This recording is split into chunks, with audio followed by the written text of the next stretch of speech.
স্বাগত আজকের বাংলাদেশে। আপনাদের সঙ্গে আছে আমি খালেদ মহিউদ্দিন। বিরোধী দলীয় নেতার সাথে প্রধানমন্ত্রী ফোন আলাপে আপাতত কোনো সুফল পাওয়া গেল না, কেননা টানা 3 দিনের হরতাল বাদ দিয়ে গণভবনে নৈশভোজে যেতে রাজি নয় বিএনপি।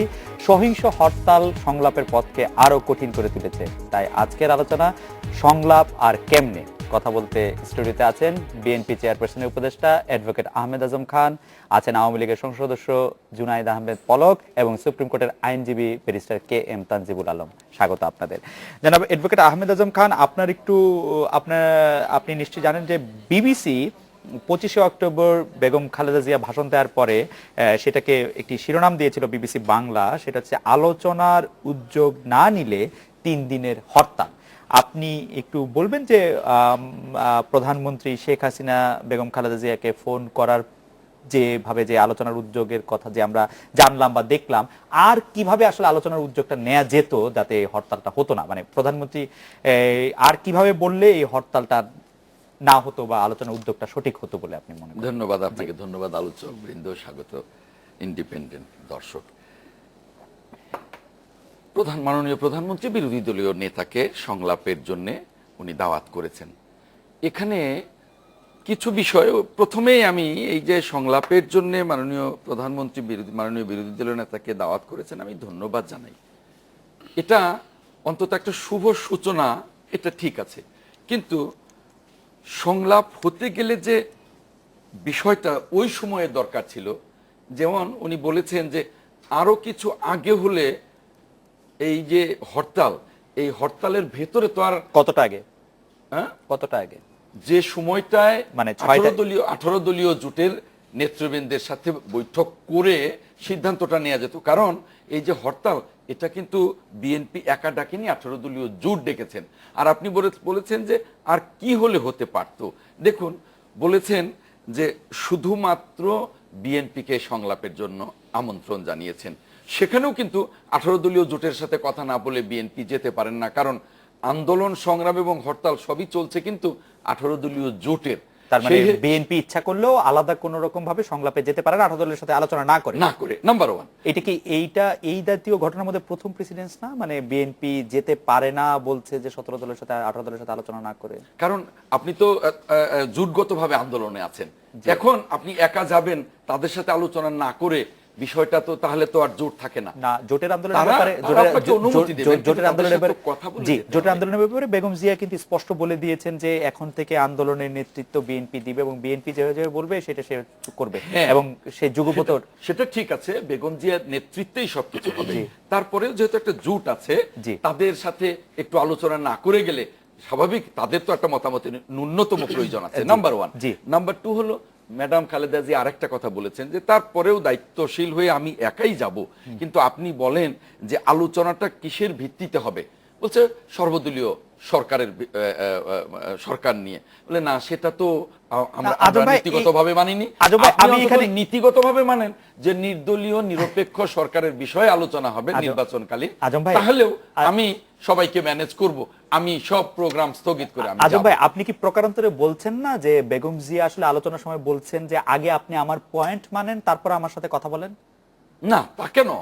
আলোচনার জন্য আলোচনাটাই তো হবে। আলোচনার জন্য যদি আমি আপনাকে আসতে বলি, তাহলে কি আপনি আগে বলতে পারেন যে আপনি আগে আমার পয়েন্টটা মানেন তারপর আলোচনা আসেন? না, উনি কিন্তু মাননীয় প্রধানমন্ত্রী কিন্তু বলেছেন যে সর্বদলীয় সরকার ব্যবস্থা নিয়ে কথা বলবো, আপনি আসেন। কাছাকাছি কথা তো জনাব এম কে আনোয়ার সংসদেও বলেছেন যে শুধু যিনি প্রধান থাকবেন সেই ব্যাপারটি নির্ধারিত হলে বাকি কারা আসলো না আসলো, কি প্রস্তাব দিয়েছে সেগুলি কোনো গুরুত্ব না। সর্বদলীয় সরকারের বিষয়টা যদি আলোচনা হয় তাহলে কিন্তু আর এখানে প্রধানের ব্যাপারটা নিশ্চিত হয়ে যায়, কারণ যখনই দলীয় সরকার, সেটা একদলীয় হোক আর সর্বদলীয় হোক, সেখানে কিন্তু আপনি এই বিষয়টি আসলে পরিষ্কার বলেছেন। তাহলে আমরা তিনটা বিষয় বলে দিয়েছেন। আর আজকে কিন্তু মাননীয় কৃষিমন্ত্রী যে ভাষায় কথা বলেছেন, সে ভাষাটাও কিন্তু ভালো না, খুব মানে অধৈর্যশীল হয়ে উনি বলেছেন যে মাননীয় বিরোধী দলীয় নেতা নাকি শিষ্টাচার বহির্ভূত কথা বলেছেন।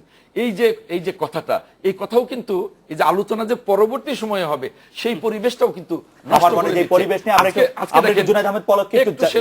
আজকে দেখেন সারা দিন ব্যাপী যে প্রেস ব্রিফিং গুলো উভয় দলের মধ্যে হয়েছে, কিন্তু বিএনপি থেকে কিন্তু এমন একটা কথা বলা হয়নি যাতে সংলাপের পরিবেশ নষ্ট হয়। না, কিন্তু আওয়ামী লীগের সবগুলো প্রেস ব্রিফিং এ কিন্তু অত্যন্ত একেবারে ধৈর্য হীন ভাবে আমি এই ব্যাপারে জনাব আহমেদ আজম খানের সাথে বহির্ভূতভাবে কথা বলেছি। আমি জনাব আহমেদ আজম খানের সাথে সম্পূর্ণ একমত যে অনেকগুলি প্রেস ব্রিফিং হয়েছে এবং বিএনপি বাইরে পড়ে না, কিন্তু জনাব আহমেদ আজম খান আপনি কি স্মরণ করেন যে বিএনপি তো হরতালটাই কন্টিনিউ করেছে, আর কি করবে আলাদা করে, এটাই তো যথেষ্ট ছিল। হরতাল তো বলেছেন, তাতেও মানে আন্দোলন কারণে কিন্তু সংলাপের আচ্ছা, পরিবেশ আমরা নষ্ট তিনটা হবে। জিনিস পেলাম জনাব আহমেদ পলক। একটা জিনিস হচ্ছে যে আমি আমার যে মানে আদি প্রশ্ন, সেই আদি প্রশ্নতে ফেরত আসি। সেই আদি প্রশ্নের মধ্যে আমি বলতে চাই যে মাননীয় প্রধানমন্ত্রী যদি ফোনটি করবেনই, তাহলে 25শে অক্টোবর সেই ঘোষিত নির্ধারিত জনসভার আগে যেখানে তাকে একটি হরতালের মতো সিদ্ধান্ত বিরোধী দলের নেতাকে দিতে হলো, তার আগে কেন করলেন না, এবং তার আগে করলে এটার রেমেডিটা পাওয়া যেত কিনা? আর 2 নাম্বার হচ্ছে আপনি দেখেন যে 3টি বিষয় এখানে এসছে, একটি বিষয়ের মধ্যে 3টি বিষয় এসছে। জনাব অ্যাডভোকেট আহমেদ আজম খান বলছিলেন যে 6টা 25 যখন ওনারা ফোন কথাবার্তা করেছেন তখন আসলে শরিকদের সাথে আলোচনা করার কোনো সুযোগ ছিল না, এবং শরিকদেরকে দাওয়াতও দেওয়া হয়নি। 3 নাম্বার বিষয়টি হচ্ছে যে মাননীয় প্রধানমন্ত্রীও বলেছেন সর্বদলীয় সরকারের বিষয়ে আমরা আলোচনা করি। সর্বদলীয় সরকারের বিষয়ে আলোচনা হলে বেগম জিয়া কেন আসবেন? বেগম জিয়ার বক্তব্য এখানে থাকছে না। আচ্ছা, আমি আপনার 3টা প্রশ্নের উত্তর আমি 1 মিনিট পরে দিচ্ছি। আজম ভাই যেই কথাগুলো প্রথমে বলেছেন সেই সংক্ষেপে আমি কিছু বিষয়গুলো পরিষ্কার করা দরকার, আমি তার সাথে বিতর্কে জড়াবো না। সেটা হচ্ছে যে প্রথম কথা হচ্ছে যে মাননীয় বিরোধী দলের নেত্রী উনি বিভিন্ন জায়গায় কিন্তু মিটিং করেন, যেরকম উনি সংসদীয় দলে মিটিং করেন, উনার পার্টির মিটিং হয়, 18 দলীয় জোটের মিটিং হয়, আবার কিছু সময় উনি কিন্তু পাবলিক মিটিং করেন, জনসভা, তাই না? সব রাজনৈতিক দলের নেতারাই করে থাকেন। তো মাননীয় বিরোধী দলের নেত্রী 25শে অক্টোবর উনি সোহরাওয়ার্দী উদ্যানে একটা জনসভা করেছেন, এবং সেই জনসভার মঞ্চে উনি যে 20-25 মিনিট বক্তব্য রেখেছেন, সেখানে এক পর্যায়ে উনি বলেছেন যদি আপনারা আলোচনায় একদিনের মধ্যে আলটিমেটাম দেওয়া হয়েছে, তার মধ্যে যদি আলোচনা পরিবেশ তৈরি না করেন তাহলে আমরা 3 দিনের হরতাল আহ্বান করব। এই প্রতিশ্রুতিটা কিন্তু উনি ব্যক্তিগতভাবে বিরোধী নেত্রী হিসেবে জনগণের সাথে করেছেন পাবলিক মিটিং এ।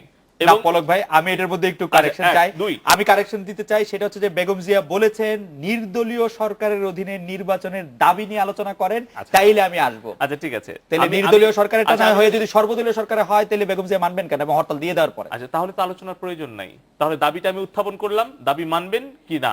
যদি মানেন তাহলে আমি আছি, যদি না মানেন তাহলে নাই। তাহলে সংলাপ আলোচনার সুযোগটা কোথায়? এই উত্তরটা আমি আজম ভাইকে চাই। জি, এটা নিশ্চয়ই চাওয়ার অধিকার আমার রয়েছে যৌক্তিকভাবে। 2, আপনি বলেছেন যে শুধু বিএনপিকে দাওয়াত দেওয়া হয়েছে, ফোন করা হয়েছে, অনেক পরে করা হয়েছে।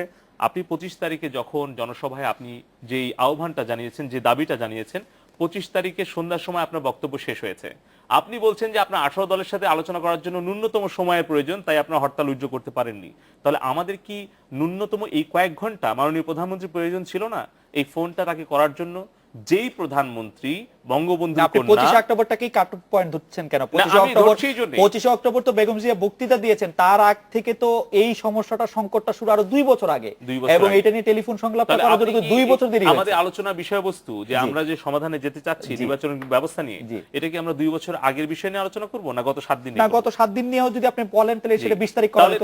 তাহলে 18 তারিখের পর থেকে আসি। জি, 18 তারিখে যখন মাননীয় প্রধানমন্ত্রী যখন জাতির উদ্দেশ্যে ভাষণ দিলেন, সেই ভাষণের মধ্য দিয়ে উনি কিন্তু উনার স্পষ্টভাবে একটা শান্তির সুর এবং আলোচনা সমঝোতার সুরে উনি কথা বলেছেন, যেখানে আমরা আমাদের তরফ থেকে বলা হয়েছে, মাননীয় প্রধানমন্ত্রী বলেছেন যে নির্বাচিত সর্বদলীয় মানে সরকার গঠন করা হবে। আমরা তো বলিনি যে আমরা বর্তমান যে অবস্থানে আছি আমাদের অন্তর্বর্তীকালীন সরকার, ছোট মন্ত্রিসভা, এটা কিন্তু না। আমরা বলেছি যে নির্বাচিত যে আপনাদের সংসদ সদস্যরা রয়েছে তাদের মধ্যে থেকে আপনারা নাম দেন আপনাদের পছন্দ মতো। আপনারা যেখানে 18 তারিখে বক্তব্যের প্রতিক্রিয়া দিলেন 21 তারিখে গিয়ে, 19, 20, 21 3 দিন পরে, তাহলে পরে এই যে প্রক্রিয়াটা শুরু হলো, এটা কিন্তু প্রধানমন্ত্রী কিন্তু অবতারণা করলেন যে সর্বশেষ যে একটা অনিশ্চয়তা, যে উৎকণ্ঠা, সেটার অবসান। জাতি কিন্তু 18 তারিখ থেকে কিন্তু শান্তির একটা বার্তা দেশবাসীর কাছে গেছে। 18 তারিখের পরে নিশ্চয়ই হরতাল তো বিরোধী দল দেয়নি, 21 তারিখের পরেও কিন্তু বিরোধী দল দেয়নি। ফলে আমরা কিন্তু 18 তারিখ থেকেই আমরা এটা গণনা করছি যে এটা সমঝোতার সুর উভয় দলের মধ্যে, উভয় জোটের মধ্যে বিরাজ করছে। এই অবস্থায় এসে যখন বিরোধী দলের নেত্রী বক্তব্য দিলেন 21শে অক্টোবর, উনি যখন একটা উনার ফর্মুলা দিলেন, উনার ফর্মুলাটা কি? প্রধানমন্ত্রীর ফর্মুলার প্রতি উত্তরে উনি পাল্টা প্রস্তাব দিলেন যে বিগত 2001 এবং 96 তত্ত্বাবধায়ক সরকার, এটা নিয়ে আমরা আলোচনা আলোচনা আসতে যাচ্ছি না, আমি বলতে চাচ্ছি সেটা হচ্ছে ফোন কেন দেরিতে করা হলো। ফোনের যে প্রসঙ্গটা আসলো যে আমাদের উদ্যোগটা নিতে হবে সরকারের দিক থেকে, বিরোধী দলের কাছ থেকে এইটাই প্রস্তাব আসলো, তো উদ্যোগটা কি হতে পারে? নিশ্চয়ই এজেন্ডা ঠিক করে আলোচনা হতে পারে না। আলোচনা যখন শীর্ষ দুই নেত্রী হবে, একজন বর্তমান প্রধানমন্ত্রী, একজন সাবেক প্রধানমন্ত্রী, দুজনই কিন্তু গত 20 বছর ধরে এই বাংলাদেশের সরকার পরিচালনা করছেন। সেই শীর্ষ দুই নেত্রী যদি এক জায়গায় বসে, দেশের মানুষ, নাগরিক সমাজ, সকল রাজনৈতিক দল, আমি এক সেকেন্ডে শেষ করছি, সেটা হচ্ছে যে দুই নেত্রী কেন কথা বলে না, দুই নেত্রী কেন একসাথে বসে না। তো মাননীয় প্রধানমন্ত্রী 75 15 আগস্টের দুঃসহ স্মৃতি, 15 আগস্টে তার সবকিছু ভুলে গিয়ে উনি যে উদারতা দেখিয়েছেন, উনি কিন্তু সোয়া 6টায় ফোন করেননি, উনি ফোন করেছেন সোয়া 1টায়। প্রথমে ফোন করে না বলেছেন কেন? আমাদের কি মাননীয় প্রধানমন্ত্রী ফোন করাটা কি ভুল হয়ে গেছে নাকি ফোন করে উনি দুর্বলতা প্রকাশ করেছেন, নাকি এই দুর্বলতা আমাদের উদারতা ছিল? কোনটাকে আপনি গুরুত্ব দিবেন? পলক ভাই আপনাকে ধন্যবাদ। আমি এই জায়গায় আপনাকে থামাতে হচ্ছে। ব্যারিস্টার কে এম তানজিবুল আলম, আপনার কাছে জানতে চাইবো যে হরতালে অটল থাকলো বিএনপি, সহিংস হরতাল হলো, এবং আমরা দেখলাম আজকে বিএনপির পক্ষ থেকে কিছু অভিযোগ করা হয়েছে গতকালও আজকেও, যে আসলে পুলিশ খুব সহিংস আচরণ করছে বা নানা ধরনের নিপীড়নমূলক আচরণ করছে, কাউকে জোর করে ধরছে। সংলাপের আর কোনো সম্ভাবনা আপনি দেখেন কিনা? আমি আশাবাদী মানুষ, সবসময় সংলাপের সম্ভাবনা দেখি, কিন্তু এখন যে জিনিসটা আমরা দেখতে পাচ্ছি সেটা কথায় বলে যে রাজা রাজায় যুদ্ধ হয়, উলু খাগড়ার প্রাণ যায়। আমরা জনগণ হয়ে গেছি সেই উলু খাগড়া। দুই দল কে আগে ক্ষমতায় যাবে এবং ক্ষমতায় যাওয়ার জন্য তার রাস্তা কিভাবে ক্লিয়ার করবে সেই জন্য ওনারা নিজেরা যুদ্ধ করছেন, কিন্তু জনগণের কথা একদম ভুলে গেছেন। পার্টিকুলারলি আমি গত 2 দিনের ঘটনা যদি আপনি দেখেন, আপনি যে আজকে যে হরতালটা ডাকলেন, 3 দিনের হরতালটা ডাকলেন, ওটার প্রি কন্ডিশন কি ছিল? যে আপনি যদি এটা সমাধান না করেন কিংবা আপনি যদি সংলাপে না বসেন, উদ্যোগ না নেন, উদ্যোগ না নেন, তাহলে হরতাল। মানে হরতালটা ছিল কন্ডিশনাল, যে আপনি যদি উদ্যোগ না নেন তাহলে আপনি হরতালটা ডাকছেন। যদি উদ্যোগ নেন তাহলে কি হবে? তাহলে ন্যাচারালি আমরা যারা জনগণ আছি তারপরে কনক্লুশন হচ্ছে যে উদ্যোগ যদি নেয় তাহলে তার হরতালের দরকার নেই। কিন্তু আসলে আমার কাছে যেটা মনে হয়, মানবদলীয় বিরোধী দলীয় নেত্রী এইখানটাতে জনগণের সাথে একটা মানে আমি কি বলবো ক্যামোফ্লেজ তৈরি করেছেন। জনগণকে উনি অ্যাপিয়ারেন্স দেওয়ার চেষ্টা করেছেন যে আমি কিন্তু হরতাল ডাকতেছি, উদ্যোগ নিচ্ছে না দেখে, কিন্তু উনি ধরে নিয়েছেন যে উদ্যোগটা নেবেন। ওনার জন্য আনফরচুনেট সেটা হচ্ছে উনি আসলে এটা চিন্তা করেন না যে উদ্যোগটা ফোনটা আসতে পারে। তো এখন এটা হওয়ার ফলে উনি ব্যাকফুটে চলে গেছে, তাহলে ওনার প্রকৃত উদ্দেশ্যটা বের হয়ে আসছে। এই হরতালটা আসলে ডিস্ট্রাকশন ছাড়া কিছু না। কারণ আপনি যদি বলেই থাকেন যে হরতালটা আমি দিচ্ছি উদ্যোগ নিচ্ছেন না দেখে, তো উনি যখন উদ্যোগটা নিচ্ছেন তখন আপনি কিভাবে কোন মুখে বলেন হরতালটা আমি প্রত্যাহার করতে পারছি না? এখানে একটা জিনিস উনি একটা যুক্তি দিয়েছেন বলে আমি মনে করি সেই যুক্তিটা খোরা যুক্তির চেয়ে বেশি কিছু না। সেটা হচ্ছে যে আমার সাথে যেহেতু 18 দলীয় জোট আছে, তাদের সাথে আলোচনা না করে আমি হরতাল প্রত্যাহার করতে পারছি না। আমি বুঝলাম আপনি তাদের সাথে আলোচনা না করে হরতাল প্রত্যাহার করতে পারছেন না, বলে হোয়াট প্রিভেন্টেড ইউ যে সাথে সাথে আলোচনাটা করে কিংবা বলা যে ঠিক আছে একদিনের হরতাল থাকুক, বাকি 2 দিনের হরতাল আমি আগামী 1 দিনের মধ্যে আলোচনার জন্য ডেকে আমি করতে। উনি কেন এই ডিসিশনটা নিচ্ছেন না যে আমি 3 দিন পর্যন্ত হরতাল শেষ না করে আমি 18 দলীয় অ্যাডভোকেট আজম খান এটা বলবেন? তানজিব ভাই, আমি একটু আপনার অন্য দিকে দৃষ্টি আকর্ষণ করতে চাই যে অনেকেই যে বলছেন যে মাননীয় প্রধানমন্ত্রী ফোনটা করতে কিছুটা দেরি করেছেন, 25 অক্টোবর সেই জনসভাটা করে এই করে, সেইটার ব্যাপারে আপনার এটা একটা পার্সপেক্টিভের বিষয়। হ্যাঁ, আপনি যদি এখন জিনিসটা হচ্ছে যে দেরি কিংবা আগে পুরোটাই রিলেটিভ একটা ইস্যু। এখন দেরি এই পার্সপেক্টিভ থেকে নাকি অন্য কোনো পার্সপেক্টিভ থেকে, আপনি যদি এমনি টোটাল ইভেন্টটা দেখেন, গত 2 বছর ধরে একই সারিন্দা বিপক্ষই বাজিয়ে যাচ্ছে। একটা হচ্ছে আওয়ামী লীগ বলতেছে বারবার সংসদে আসুন, সংসদে আলোচনা হবে, সব বিষয় নিয়ে আমরা আলোচনা করব। আর বিএনপি বারবার একই কথা বলে যাচ্ছে, নির্দলীয় নিরপেক্ষ তত্ত্বাবধায়ক সরকার ছাড়া আমরা যাব না। দুজনের অবস্থানে দুজনই অনড় ছিলেন। আমাদের দুঃখটা হচ্ছে যে আপনি এখানে পার্টিকুলার কাউকে কোনো পার্টিকুলার পার্টিকে আসলে দোষ দেওয়া যায়। একজন একই কথা বলতেছে সংসদে আসলে আলোচনা হবে, আরেকজন বলতেছে না নির্দলীয় নিরপেক্ষ না হলে আলোচনা। তার মানে আপনি একই জায়গায় আসলে দুটি দলকে অনেক দিন ধরে দেখছেন। একই অবস্থা। আমরা একটা বিরতি নিয়ে ফিরে এসে আপনার এই পয়েন্টগুলি ধরে জনাব অ্যাডভোকেট আহমেদ আজম খান আপনার মন্তব্য জানতে চাইবো যে আমরা একটা বিরতি দিচ্ছি।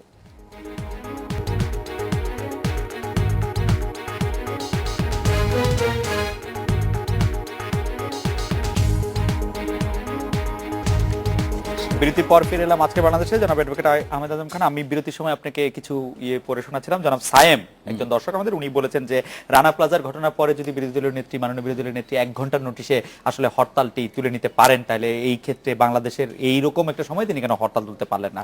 আবার অন্যদিকে আমাদের দর্শকদের মধ্যে একাধিক লোক এরকম বলছেন পলক ভাই যে শুধু 18 দলীয় জোটের মধ্যে শুধু স্পেসিফিক একটি দলকেই টাকাটা কতটা যৌক্তিক হচ্ছে। আপনি অবশ্যই এটার উত্তর কিছুটা আগে দিয়েছেন, এবং আরেকজন বলছেন যে এখন ভোট চেয়ে প্রাইম মিনিস্টার পদে থেকে তারপরে আবার সেটা নিরপেক্ষ নির্বাচন হবে কিনা। জানো অ্যাডভোকেট আহমেদ আজম খান, আমি একটা স্পষ্ট করে বলতে চাই যে এখানে রানা প্লাজা এবং গত 4.5 বছর এক জিনিস, আর এখন যে নির্বাচনের কাউন্টডাউন শুরু হয়ে গেছে, এখনকার পিরিয়ডটা অন্যরকম। এই মুহূর্তে একেবারে আমাদের পিঠে দেয়াল থেকে গেছে। আমাদের এখন প্রয়োজন যে জনগণের ভোটাধিকার সুনিশ্চিত করবার জন্য নির্বাচনে একটা অবাধ এবং নিরপেক্ষ নির্বাচনের জন্য একটা নিরপেক্ষ নির্দলীয় সরকার ব্যবস্থা। এখন কিন্তু আর অন্য কোনো দিকে তাকাবার কিন্তু ফুসরত নেই। মাননীয় প্রধানমন্ত্রী মাননীয় বিরোধী দলীয় নেতাকে ফোন করেছেন, ওনাকে ধন্যবাদ জানাই, কিন্তু উনি ফোন করে যদি এই কথা বলেন যে সর্বদলীয় সরকার, যেটা উনি বললেন যে ফোন করে কি দুর্বলতা প্রকাশ করেছেন? না, উনি বলেছেন যে 18 তারিখে শনিবারে খুব শান্তির সুরে মাননীয় প্রধানমন্ত্রী কথা বলেছেন, সর্বদলীয় সরকারের ফর্মুলা দিয়েছেন। তার চেয়েও বেশি শান্তির সুরে কিন্তু 22 তারিখে মাননীয় বিরোধী দলীয় নেতাও আরেকটা ফর্মুলা দিয়েছেন। এখন যেটা পলক বললেন যে নিরপেক্ষ নির্দলীয় সরকারের বাইরে কি আপনারা কোনো আলোচনায় যাবেন না? দেখুন, আমরা কিন্তু কখনো বলিনি যে মাননীয় বিরোধী দলীয় নেতাকে সরকার প্রদান করে আমরা একটা সরকার চাই। আমরা কিন্তু বলিনি যে আমরা কোনো পার্টি এমন কোনো সরকার চাই যেটা আমাদের পক্ষে কাজ করবে। আমরা কিন্তু বলিনি যে এমন কোনো নির্বাচন চাই যে নির্বাচনে 18 দলীয় জোটকে জিতিয়ে দিতে হবে। আমরা বলেছি যে একটা অবাধ এবং সুষ্ঠু নিরপেক্ষ নির্বাচনের জন্য নিরপেক্ষ নির্দলীয় সরকার ব্যবস্থা, নির্বাচনকালীন সরকার ব্যবস্থা। সেই ক্ষেত্রে পলক প্রশ্নটা করেছেন, আমি স্পষ্ট করেই উত্তরটা দিচ্ছি যে নির্বাচনের জন্য যদি নিরপেক্ষ নির্দলীয় সরকারের রূপরেখা নিয়ে আলোচনা না হয়, তাহলে সেই আলোচনা অর্থহীন। আজব ভাই, আমি একটু এই বিষয়ে এই জায়গা আপনি অবশ্যই ব্যর্থ। আজব ভাই, আমি এই জায়গাটা আপনি একটু দৃষ্টি আকর্ষণ করতে চাই। আপনি যে কথা বলছেন, বেগম জিয়া কিন্তু সেই কথা বলেন নাই। বেগম জিয়া কিন্তু বলেছেন যে সর্বদলীয়, আপনি যেটি বললেন যে মাননীয় প্রধানমন্ত্রী সর্বদলীয় সরকার ব্যবস্থা নিয়ে কথা বলার জন্য তাকে ডেকেছেন, উনি কিন্তু বলেছেন যে যদি ওটি সত্যি হয়ে থাকে, উনি কিন্তু বলেছেন যে উনি যাবেন, কিন্তু এই হরতালে পরে যাবেন। উনি কিন্তু বলেন নাই, যে নির্দলীয় সরকারের ক্ষেত্রেই শুধু যাবেন, উনি কিন্তু সর্বদলীয় প্রস্তাবেই যাবেন। আমি কিন্তু যাওয়ার ব্যাপারে বলিনি, আমি পলকের কথার উত্তরটা বলছি। আমার প্রশ্নটা ছিল যে 3 দিন যদি, মানে 3 দিন পরে যদি জানি, তাহলে এই 3 দিনের হরতালটা করা জরুরি ছিল কিনা, সেটা ছিল আমার প্রথম প্রশ্ন। না, এই জন্যই জরুরি ছিল, আগেই সেটা বলেছি যে হরতালের ডাকটা দেওয়া হয়ে গেছে, এবং মাননীয় প্রধানমন্ত্রী যে ফোনে আমন্ত্রণ জানিয়েছেন, সেই আমন্ত্রণটার মধ্যেও যে আন্তরিকতার অভাব, অর্থাৎ শুধুমাত্র উনি বিএনপিকে আমন্ত্রণ জানিয়ে, এই আন্তরিকতার অভাবের মধ্যে আপনারা যাবেন কেন? অবশ্যই যাব, যেহেতু মাননীয় বিরোধী দলীয় নেতা বলেই দিয়েছেন যে আপনি মাননীয় প্রধানমন্ত্রী আমাকে ডেকেছেন, আমাকে আমন্ত্রণ জানিয়েছেন, আমি যাব। মানে যেন তেন প্রকারে ডাকলেই উনি যাবেন না? যেন তেন প্রকারে ডাকেননি। আপনি বলছেন আন্তরিকতার অভাবটা এই জন্য বলছি যে এখানে 18 দলীয় জোটকে ডাকেননি, এখানে নির্দলীয় নিরপেক্ষ সরকার ব্যবস্থা নিয়ে ডাকেন। তারপরেও যেহেতু সৌজন্যতার খাতিরে তিনি যাবেন, সৌজন্যতাটা উনি দেখাবেন। উনি অবশ্যই। আপনাকে অনেক ধন্যবাদ। আমি একটু জনাব জুনায়েদ আহমেদ পলক, আজকে একটু আগে অ্যাডভোকেট আহমেদ আজম খান একটি কথা বলছিলেন যে আজকে অনেকগুলি প্রেস ব্রিফিং হয়েছে, আওয়ামী লীগের পক্ষ থেকে অনেকগুলি কথা বলা হয়েছে। যে কিন্তু আরেকটা লাইন বলতে চেয়েছি। জি জি জি, প্লিজ একটু। তারপরেও দেখেন যে এই সংলাপ সফল করবার জন্য এই যে মাননীয় প্রধানমন্ত্রী টেলিফোন করলেন, নিশ্চয়ই এটা একদিনের বিষয় না, উনি নিশ্চয়ই হোমওয়ার্ক করেছেন 7 দিন। অথচ দেখেন 25 তারিখের যে সমাবেশ, সেই সমাবেশের দিনে 9 জনকে হত্যা করা হয়েছে। সেই সমাবেশে সরোয়ার্দী উদ্যানের বাইরে লক্ষ লক্ষ মানুষ ছিল, তাদের বক্তৃতা শুনতে দেওয়া হয় নাই, মাইক দেওয়া হয় নাই। মাননীয় প্রধানমন্ত্রী জানেন যে মাননীয় বিরোধী দলীয় নেতা বলেছেন যে 29 তারিখের পরে যে কোনো সময় উনি সংলাপে যাবেন। সেই ক্ষেত্রে কিন্তু আজকেও 6 জনকে হত্যা করা হয়েছে। তাহলে মাননীয় প্রধানমন্ত্রী অন্তত প্রশাসনকে বলতে পারতেন যে শান্তিপূর্ণ হরতালটা হয়ে যাক। এই হত্যার তারপরে হরতাল কোনদিন শান্তিপূর্ণ হয় কিনা সেটা নিয়ে আমাদের সন্দেহ আছে। আমরা কিন্তু দীর্ঘ সময় হরতাল করেছি শান্তিপূর্ণ, আমাদের মানে প্রত্যেকটা কর্মসূচি। এখন আর হয় কিনা পলক ভাই? আজকে আমরা দেখেছি যে মানে বিরোধী দলীয় নেতার কঠোর সমালোচনা করেছেন আওয়ামী লীগের যুগ্ম সাধারণ সম্পাদক জনাব মাহবুব আলম হানিফ, কিন্তু আজই তিনি প্রধানমন্ত্রীর বিশেষ সহকারীর পদ থেকে তাকে অব্যাহতি দেওয়া হয়েছে। এই দুটি ঘটনার মধ্যে কোনো সম্পর্ক আছে কিনা, সরকারের শেষ বেলায় এই অব্যাহতি দেওয়াটার কোনো সম্পর্ক আছে কিনা? না, এটা কোনো সম্পর্ক নাই। উনি বলেছেন যে উনি মাননীয় প্রধানমন্ত্রীর বিশেষ সহকারী থেকে যে অব্যাহতি নিয়েছেন বা অব্যাহতি দেওয়া হয়েছে, এটা হচ্ছে উনি নির্বাচন করার জন্য যে আচরণবিধি বা যে প্রধানমন্ত্রী নিজেই পদে আছেন আর প্রধানমন্ত্রী বিশেষ সহকারী পদ থেকে সেটা হচ্ছে যে এটা কিন্তু রাজনীতির সাথে সম্পর্কিত না। মাননীয় প্রধানমন্ত্রী বিশেষ সহকারী, এটা সংস্থাপন মন্ত্রণালয়ের আওতাধীন ব্যাপার, এইটার সাথে রাজনৈতিক কোনো বিষয় সম্পৃক্ততা নাই। আর দ্বিতীয় কথা হচ্ছে যে আপনি যে প্রশ্ন করেছেন যে এই সংলাপের পথে কোনো বাধা হচ্ছে কিনা বা কঠোর সমালোচনা, এখানে আপনি লক্ষ্য করে দেখবেন যে আজকেও কিন্তু আওয়ামী লীগের পক্ষ থেকে বিকালে বেগম মতিয়া চৌধুরী বলেছেন যে ফোন আলাপে যে আন্তরিকতা এবং সৌহার্দ্য সৌজন্যমূলক আচরণ দেখিয়ে যে উদারতা পরিচয় দিয়ে মাননীয় প্রধানমন্ত্রী বিরোধী দলের নেত্রীকে ফোন করেছিলেন এবং জাতির স্বস্তি দেওয়ার জন্য এবং জনগণের জানমালের হেফাজত করার জন্য, নিরাপত্তা দেওয়ার জন্য এবং এই হরতালকে প্রত্যাহার করে আলোচনা টেবিলে বসার জন্য, এবং ভাষাটা ছিল এরকম যে আপনি 28 তারিখে সন্ধ্যায় গণভবনে আসবেন, আমার একসাথে আমরা রাত্রে খাওয়া দাওয়া করব, এবং এইটাই কিন্তু আমাদের দীর্ঘ বাংলাদেশের গণতন্ত্রের যাত্রায় এই 91-এর পর থেকে শুরু করে দেশের সকল মানুষ, আমি বলবো দলমত নির্বিশেষে সকলে এই পরিবেশটাই চাচ্ছিলেন। সেই পরিবেশটায় বেগম জিয়া যদি একটু আন্তরিক হতেন তাহলে এই হরতালটা দুদিন পরেও উনি দিতে পারতেন। 28 তারিখে উনি যথেষ্ট আন্তরিক আছেন, হরতালে পরে গেলেও তো আপনাদের আন্তরিকতা থাকবে তো না? আজকে আজম ভাই যেটা বলছিলেন, যে আজম ভাই যে বলছিলেন যে 11 জন মানুষের এই হত্যা, এই যে না গত 2 দিনে 6 জন এবং আজকে 5, আজকে হলো 15 জন, এই 15 জন জীবনের মূল্য আমরা কিভাবে দেব? এই মানুষগুলি যে হত্যা হলো, এই হরতালটা যদি মাননীয় বিরোধী দলের নেত্রী যদি 2টা দিন অপেক্ষা করতেন, দেশবাসী কিন্তু আজকে তাকে সাধুবাদ জানাতো। তার সেই সিদ্ধান্তটাকে আমরা অবশ্যই হত্যার দায় পুরোপুরি বিরোধী দলের না দিচ্ছি না, পুরোপুরি আমি দিচ্ছি না, আমি দিব।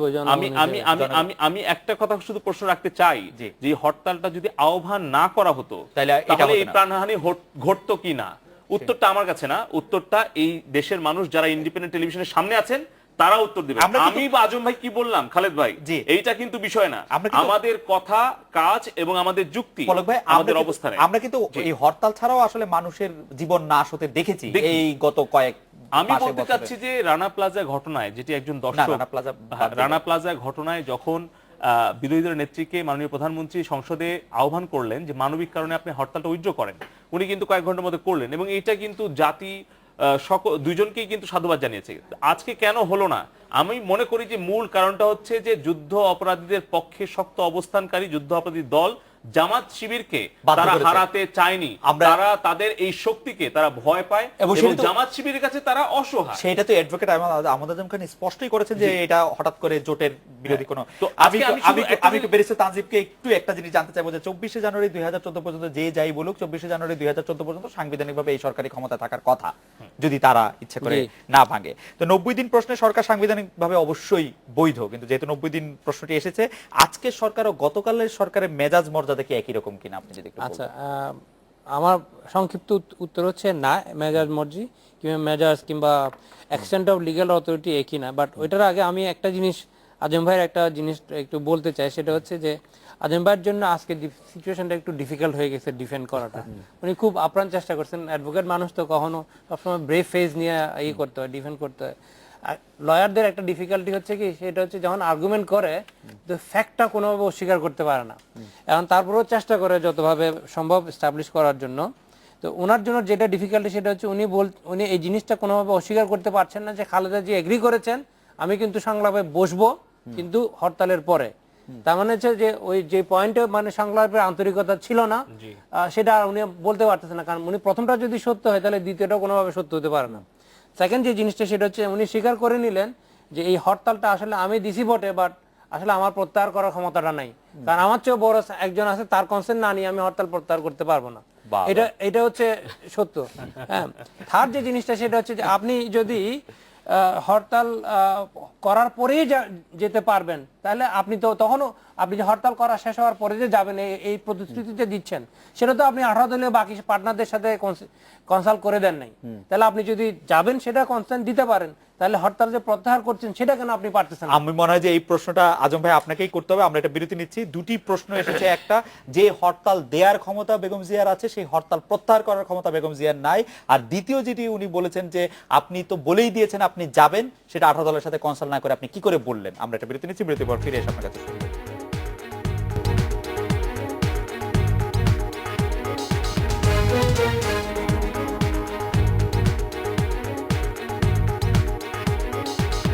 বিরতির পর ফিরে এলাম। আজকে বাংলাদেশের অ্যাডভোকেট আহমেদ আজম খানকে আমরা শুনবো ব্যারিস্টার তানজিবের দুটি প্রশ্ন আগে। ব্যারিস্টার তানজিব, আপনি যদি আমাদেরকে আরো দুটি বিষয় একটু বলেন আহমেদ আজম খান বলার পরে। একটি হচ্ছে 90 দিন প্রশ্নে সরকার বৈধ থাকলেও গতকালের এবং আজকের সরকারের মেজাজ মর্যাদা একই রকম কিনা, এবং একজন দর্শক রিয়াদ, ওনার নাম, উনি বলেছেন যে এই মিডিয়া যদি এই কয়দিনে আওয়ামী লীগ এবং বিএনপিকে কেন্দ্র করে যে খারাপ খবরগুলি বা খারাপ উক্তিগুলি সেগুলি কম প্রকাশ করে, তাহলে এটা কোনো একটা পজিটিভ ইম্প্যাক্ট রাখতে পারবে কিনা। জনাব অ্যাডভোকেট আহমেদ আজম খান, দুটি প্রশ্ন এসেছে ব্যারিস্টার তানজিবের কাছ থেকে। হ্যাঁ, আমার প্রথম কথা হলো যে ব্যারিস্টার তানজিব বলেছে যে এই হরতাল একেবারে ফর নাথিং, আর দ্বিতীয় বলেছে যে এই হরতাল দেবার ক্ষমতা ম্যাডাম খালেদা জিয়ার আছে, প্রত্যাহারের ক্ষমতা নেই। আমি মনে করি আরেকটা কথা বলেছেন যে আজম ভাই তো লয়ার মানুষ, না উনি ডিফেন্ড করেন। আজম ভাই আরেকটা কথা বলেছেন যে উনি যদি বলতে পারলেন যে উনি যে কোনো সময় যাবেন, সেটা তো আসলে 18 দলের সঙ্গে আলোচনা করে এই সিদ্ধান্ত উনি নেন নাই, উনি ইনস্ট্যান্ট ওই সিদ্ধান্ত দিয়েছেন। কোন সিদ্ধান্ত? যে শেখ হাসিনার সঙ্গে কথা বলতে উনি যাবেন, যে এটা হরতালের পরে, ওইটার জন্য তো তার 18 দলের সাথে কথা বলতে হয় নাই, কোনো কথা বলার প্রয়োজন নেই। একটা জিনিস কি জানেন, সবকিছুই কিন্তু আপনাকে মানবিক দিক থেকে এবং যুক্তির দিক থেকে বিচার করতে হবে। এখন ব্যারিস্টার তানজিব তো বলে ফেললো যে এটার কোনো অর্থ নেই। আজকের হরতাল যে একটা অর্থবহ হরতাল, গত 5 বছরে এরকম স্বতঃস্ফূর্ত হরতাল কিন্তু বাংলাদেশে হয় নাই। অর্থাৎ জনগণ স্বতঃস্ফূর্তভাবে হরতাল করেছে। এই হরতাল আজকে দেখলেই, আপনিও নিশ্চয়ই দেখেছেন, দেখলেই বোঝা যায়। অতএব এই হরতাল জনগণের হরতাল হয়েছে। কারণটা হলো 5 বছরে এই সরকারের যে নির্যাতন, এই সরকারের যে দেশ বিরোধী কর্মকাণ্ড, তাতে করে এই একটা টেলিফোনের মধ্য দিয়েই সমস্ত কিছুর সমাধান হয়ে যাবে, এটা জনগণও মনে করে না, রাজনৈতিক নেতাকর্মীরাও বা রাজনৈতিক দলও মনে করে না। আজম ভাই, হরতাল স্বতঃস্ফূর্ত হলে যে গাড়িগুলি ভাঙচুর করতে হয়েছে গতকাল বা আজকে, সেগুলি কেন করতে হয়েছে? গাড়িগুলো ভাঙচুরের ঘটনাটা দেখুন, আমি যখন একটা মিছিল করব, আমার মিছিলে যখনই পুলিশ গুলি করবে, আমাকে যখনই এখানে 6 জন 12 জন প্রত্যেকটা হরতালে এরকম করে যখন হত্যা করবে, তখন ওখানে বিক্ষুব্ধ জনতা কি করবে, তার দায় দায়িত্ব কিন্তু কোনো রাজনৈতিক দলের উপরে বর্তাবে না, এটা সরকারের উপরে বর্তাবে। একটা মিছিল কি করতে দেয়া হয়? মিছিল দেখলেই সাথে সাথে গুলি করা হয়। এখন তো পুলিশ পিটুনি দেওয়া ভুলে গেছে, টিয়ার গ্যাস ছাড়া ভুলে গেছে, তারপরে পায়ে গুলি করা ভুলে গেছে, সরাসরি বুকে গুলি করে। অতএব যখন মিছিলে গুলি করে, তখন বিক্ষুব্ধ জনতা যা করবে তার দায়িত্ব রাজনৈতিক দল নেবে না। এখন ব্যারিস্টার তানজিব যে কথাটা বললেন যে হরতাল দেওয়ার ক্ষমতা বেগম জিয়ার আছে, প্রত্যাহারের ক্ষমতা নাই, রাজনীতি করে না তো ব্যারিস্টার তানজিব, অতএব রাজনৈতিক নর্মসগুলো তার জানা নেই। বেগম খালেদা জিয়া 18 দলীয় জোটের নেতা, কিন্তু একটা কথা মনে রাখতে হবে যে উনার সব ক্ষমতায় আছে, তারপরেও শরিকদের সাথে আলোচনা না করে তাদেরকে একেবারে অসম্মানিত করে কোনো সিদ্ধান্তই নেওয়া ঠিক না। কারণ তিনি এককভাবে সিদ্ধান্ত নিলে শরিকরা অসম্মানিত হতো, অবশ্যই অসম্মানিত হতো। কারণ মানে উনি আপনি আপনার পরিবারের যখন কথা বলেন, আপনার সন্তানদের, আপনার স্ত্রী, আপনার সন্তানদের না বলে কিন্তু একক কোনো সিদ্ধান্ত নেন না, যদিও একক সিদ্ধান্ত নেওয়ার ক্ষমতা আপনার আছে, এটা কিন্তু আপনাকে বুঝতে হবে। অতএব 18 দলীয় জোটের নেত্রী উনি সিদ্ধান্তটা নেবেন, তারপরেও মতামতটা কিন্তু 18 দল থেকে নিতে হবে। এটা পারিবারিক সিদ্ধান্ত। আমি কিন্তু নাম শেষ করি, এটা কিন্তু জামাত শিবিরের কাছে বা অন্য কারোর কাছে উনি জিম্মি নন, এটা রাজনৈতিক প্রমাণিত, এটা রাজনৈতিক একটা শিষ্টাচার। কাজেই রাজনৈতিক শিষ্টাচারের বাইরে কিন্তু রাজনীতি হয় না, এই কথাটা মনে রাখতে হবে। আচ্ছা, আমি একটু ব্যারিস্টার তানজিব আপনার কাছে আসি যে সাংবিধানিক বৈধতা থাকলেও আজকে সরকার ও গতকাল সরকারের মেজাজ মর্যাদা এবং মিডিয়াতে রিপোর্টিং গুলি যদি আপনি একটু বলেন। আচ্ছা, একটা জিনিস আমি বলি যে বাংলাদেশের সংবিধানের বর্তমানে যে স্ট্রাকচারটা, বিশেষ করে আপনার সংসদের মেয়াদ সম্পর্কিত এই বিষয়টা পাবেন আপনি 123 নম্বর অনুচ্ছেদে। 123 নম্বর অনুচ্ছেদে সংসদের মেয়াদের একটা কথা বলা আছে এবং নির্বাচনের সময়ের কথা বলা আছে। সংসদে নির্বাচনের সময়ের ক্ষেত্রে বলা আছে যে যদি সংসদ 5 বছরের আগে ভেঙে না যায়, তাহলে 5 বছর শেষ হওয়ার 90 দিন আগে আপনার এই নির্বাচনটা করতে হবে।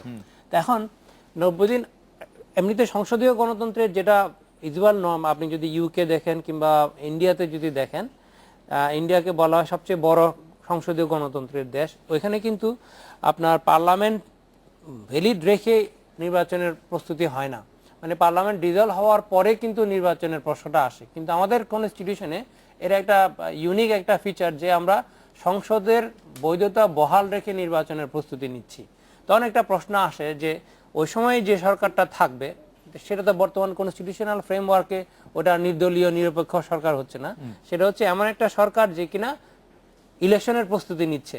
ইলেকশনের প্রস্তুতি যদি নিতে হয় তাহলে সেই সরকার তো আর দলীয় সরকার হবে না, তাকে ইলেকশন সময়ে নিরপেক্ষ থাকতে হবে সংবিধান অনুযায়ী।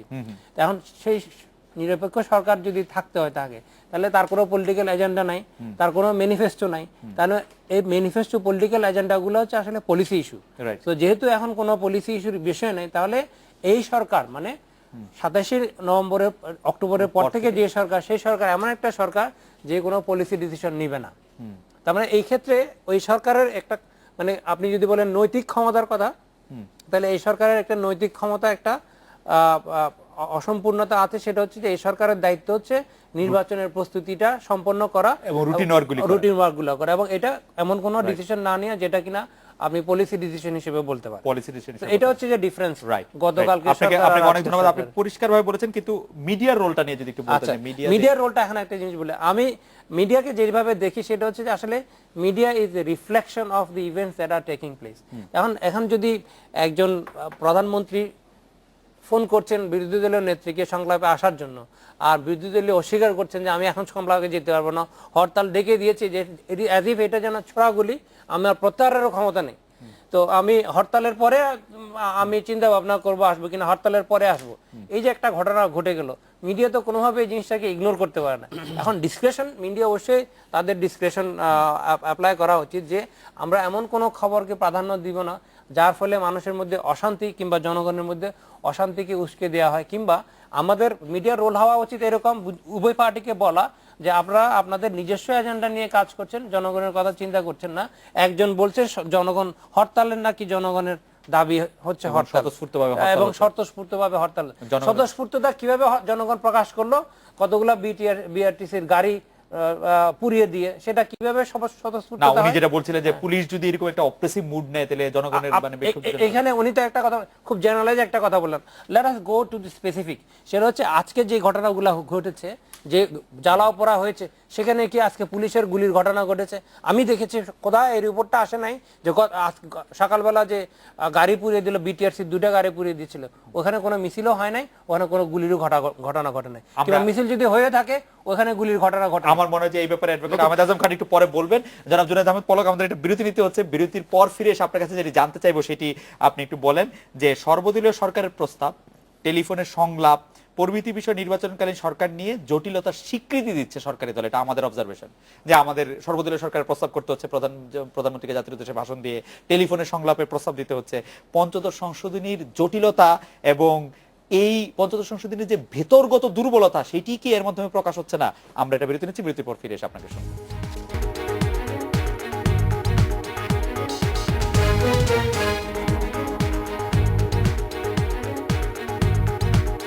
বিরতির পর ফিরে এলাম আজকের বাংলাদেশে।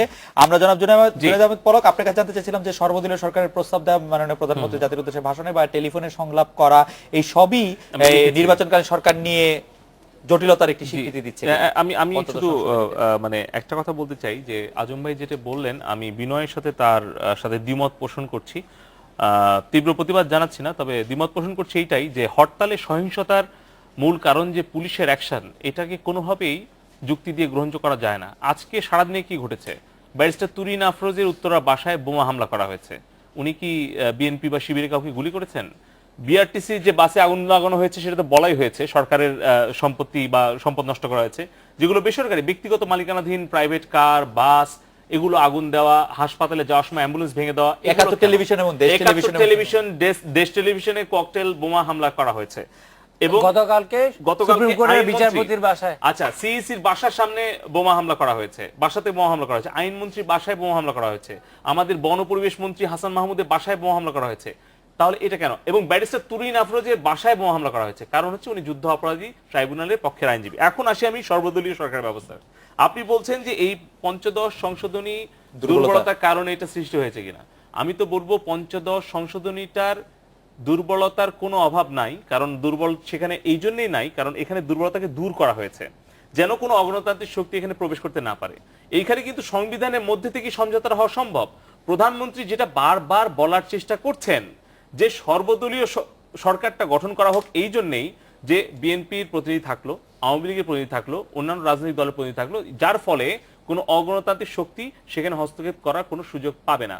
আর যদি আমার এটা বারবার জানতে ইচ্ছা করে, অগণতান্ত্রিক শক্তি তো বই খাতা পড়ে ক্ষমতা আসে না, বই খাতার আরেক জায়গায় রাইখে ক্ষমতা আসে। আমি এটাই আপনার কথার সাথে আমি একমত পোষণ করে বলছি যে বই খাতা বা সংবিধান মেনে তারা আসে না, তারা কিন্তু হস্তক্ষেপ করে। আমি কথা কিন্তু বলছি তারা হস্তক্ষেপ করে, তারা অনুপ্রবেশ করে, তারা কোনো নিয়ম নীতি সংবিধান মেনে আসে না। কিন্তু এর জন্য দরকার পলিটিক্যাল সাপোর্ট, মানে সংবিধানের সুরক্ষা রেখে লাভ কি? দরকার সংবিধানের সুরক্ষা রেখে লাভ কি? না, সুরক্ষা রেখে লাভ নাই, কিন্তু এখানে অন্তত রাজনৈতিক সুরক্ষাটা প্রধানমন্ত্রী প্রস্তাবের মধ্যে রয়েছে। রাজনৈতিক সুরক্ষাটা কোথায়? যখন আওয়ামী লীগ বিএনপির অংশগ্রহণের তত্ত্বাবধায়ক সরকার বা অন্তর্বর্তীকালীন সরকার থাকবে, যার ফলে কোনো অগণতান্ত্রিক শক্তি ওই সংবিধানকে বন্দুকের নল দিয়ে সরাতে পারবে না, তাদের পক্ষে রাজনৈতিক একটা সাপোর্ট থাকবে। আর নির্দলীয় নিরপেক্ষ বিশিষ্ট সম্মানিত ব্যক্তিদেরকে নিয়ে যদি করা হয় তাহলে সেখানে রাজনৈতিক সাপোর্ট থাকবে না। কারণ তারা প্রমাণ করেছেন তারা কিন্তু ওই ত্রয়োদশ সংশোধনীর গধারায় চলে গিয়েছিল। গধারায় গিয়ে তারা ইয়াজউদ্দিনকে তারা কিন্তু তত্ত্বাবধায়ক সরকার প্রধান করেছিল বিএনপি। তারা ইয়াজউদ্দিনের মতো বিশ্বস্ত সম্মানিত ব্যক্তিকে দিয়েও কিন্তু তারা কিন্তু গণতন্ত্রকে রক্ষা করতে পারেনি। এইটাই প্রমাণ করে, ইতিহাস সাক্ষী দেয় যে আমাদের বিশিষ্ট নাগরিকগণ, তাদেরকে আমরা শ্রদ্ধা করি, তারা তো গণতন্ত্রের পক্ষে শক্তি, তারা গণতন্ত্র বিরোধী নয়, কিন্তু তারা গণতন্ত্র রক্ষা করতে সমর্থ নয়। তাই মাননীয় প্রধানমন্ত্রী প্রস্তাবটা দিয়েছেন যেন অংশগ্রহণটা থাকে সকল রাজনৈতিক দলের। আমার মনে হয় এই জায়গায় আজম ভাই আপনাকে 1 মিনিট শুনতে হবে। জি জি, আমি মনে করি যে উত্তর, হ্যাঁ, পলক যে কথাটা বললেন এই কথাটা সঠিক নয়। কারণ কোন জায়গায় দলীয় সরকার বা সর্বদলীয় সরকারের রাজনৈতিক সাপোর্ট থাকে, আর নির্দলীয় নিরপেক্ষ সরকারের সাপোর্ট থাকে না। আপনি দেখেন নির্দলীয় নিরপেক্ষ সরকার তো ছিল 91-তে, 96-তে, 2001-এ, কই সেখানে তো হয়নি। 2008-এ ছিল না, আমি বলেছি 2008-এ যেটা ছিল, পরে যেটা ছিল সেটা ছিল হলো জরুরি অবস্থা সরকার ব্যাক বাই আর্মি। আগে যেটা ছিল তাকে করা হয়েছে। দেখেন সেই সরকারের সমর্থন কেমন ছিল যে আগে যেটা ছিল, যেটা ইয়াজউদ্দিন আহমেদের তত্ত্বাবধায়ক সরকার, সেটাও তো রাজনৈতিক সাপোর্টে এসছে। এটা পলক যদি বলে রাজনৈতিক, কারণ হলো যে ফখরুদ্দিন মঈনুদ্দিনের সরকার ছিল ইয়াজউদ্দিন সাহেবের, আপনাদের শুনেন না, ফখরুদ্দিন কেন উনি পারলেন না? আমি সাপোর্টটার কথা বলছি। উনি বলছেন যে রাজনৈতিক সাপোর্ট থাকে না। ফখরুদ্দিন মঈনুদ্দিনের সরকার কে এনেছে? এটা তো মাননীয় প্রধানমন্ত্রী তখন বিরোধী দলীয় নেতা ছিলেন, তখন তো উনি নিজেই বলেছেন যে আপনি এটা স্বীকার করছেন যে এটা আনা সম্ভব। আমাদের তো বিরোধী আমার রাজনৈতিক আন্দোলনের ফসল যদি আমরা এনে থাকি। যখন এরশাদ সাহেব যখন এই করলেন আপনার সামরিক অভ্যুত্থান, এখনকার বিষয়ে আসেন আজম ভাই, প্লিজ রাজনৈতিক সমর্থন ছিল। জনগণ আর 20 বছর আগে যেতে চায় না, আপনি এখন আর ইমিডিয়েট সলিউশন বলেন। পলক যেটা বললেন যে এই সর্বদলীয় সরকার হলেই তো ভালো হয়, সর্বদলীয় সরকারের প্রধান কে হবেন? স্বাভাবিকভাবে প্রধানমন্ত্রী। তাহলে এটা তো আমাদের আগের একেবারে প্রথম থেকেই বক্তব্য যে আমরা মাননীয় প্রধানমন্ত্রী শেখ হাসিনার একেবারে বাই নেম, শেখ হাসিনার অধীনে আমরা কোন নির্বাচনে অন্য কোন পথ হলে নিশ্চয়ই করা যেতে পারে। আজম ভাই, আপনি একটু তাজিব ভাইকে শেষ শুনতে হবে। আমরা তাজিব ভাই, কিন্তু ওই সহিংসতার কথাটা কিন্তু বলতে পারলাম না। সহিংসতা না বলাই ভালো, কারণ আমাদের যুক্তি নাই। আমাদের একটু শেষ করেন হচ্ছে সংবিধানের মধ্যে থেকে এর সংকটের উত্তরণ কিভাবে হতে পারে, এটা যদি আপনি এখন 1 মিনিটে যদি একটু সংবিধানের থেকে যদি সংকটের উত্তরণ করতে হয় তাহলে কিন্তু নির্দলীয় এবং তথাকথিত নিরপেক্ষ আপনার যে তত্ত্বাবধায়ক সরকারের যে দাবি সেটা আপনাকে পরিত্যাগ করতে হবে। কারণ বর্তমান সংবিধানের ফ্রেমওয়ার্কে যে অন্তর্বর্তীকালীন সরকারের কথা বলা হচ্ছে সেটাতে আপনার নির্দলীয় কারো আসার পক্ষে কিংবা অনির্বাচিত কারো আসার কোনো স্কোপ নাই। এবং এটার কারণটা ছিল যেটা আমাদের কনস্টিটিউশনাল ফ্রেমওয়ার্কে একটা জিনিস দেখবেন যে আমরা যখন তত্ত্বাবধায়ক সরকারের বিধানটা কনস্টিটিউশনের মধ্যে ঢুকাই দিচ্ছি তখন প্রতি 5 বছর অন্তর অন্তর 3 মাসের একটা উইন্ডো অফ অপরচুনিটি তৈরি করে দিচ্ছি সংবিধানের বিধানের মধ্যে যে অনির্বাচিত। একটু যদি বলতেন, আমাদের আসলে একদমই সময় নাই যে প্রধানমন্ত্রী শেখ হাসিনাকে সরকার প্রধান না করে সংবিধানের মধ্যে এটা ভেরি মাচ পসিবল। সেটা হচ্ছে যে আপনি দেখবেন সংবিধানে বলা আছে যে তিনি সরকার গঠন করবেন যিনি সংসদীয় মেজরিটি তার মানে এটা যদি সবার মধ্যে থেকে আলোচনা হয় তাহলে এবং আমরা তাহলে এখন জিনিসটা হচ্ছে যে যদি এই নতুন একটা ক্যাবিনেট আপনি করেন সেখানে anybody could be prime minister, আর প্রশ্নটা হচ্ছে যে তাকে সমর্থন করতে হবে। আমরা আশা করব যে সব দিকে একটি গ্রহণযোগ্য সমাধান আসে। কিন্তু ছোট্ট একটু সংশোধনী লাগবে, কিন্তু এই পার্লামেন্ট সেটা পারে। আমাদের আজকের অনুষ্ঠানে আমাদের আসলাম মাহমুদ উনি একটি কথা বলেছেন যে আজকের বাংলাদেশ শুধু মাননীয় প্রধানমন্ত্রী শেখ হাসিনা এবং মাননীয় বিরোধী দলীয় নেত্রী বেগম খালেদা জিয়ার মধ্যেই সীমাবদ্ধ থাকলো। আমরা চাই না যে এটি চিরকালই থাকুক এরকম। আমাদের আজকের অনুষ্ঠানে আসার জন্য তিনজনকে অনেক ধন্যবাদ। আমরা চাই যে সমাধান হোক। এই ছিল আজকের বাংলাদেশে। দেখা হবে আগামীকাল এই সময়। শুভরাত্রি।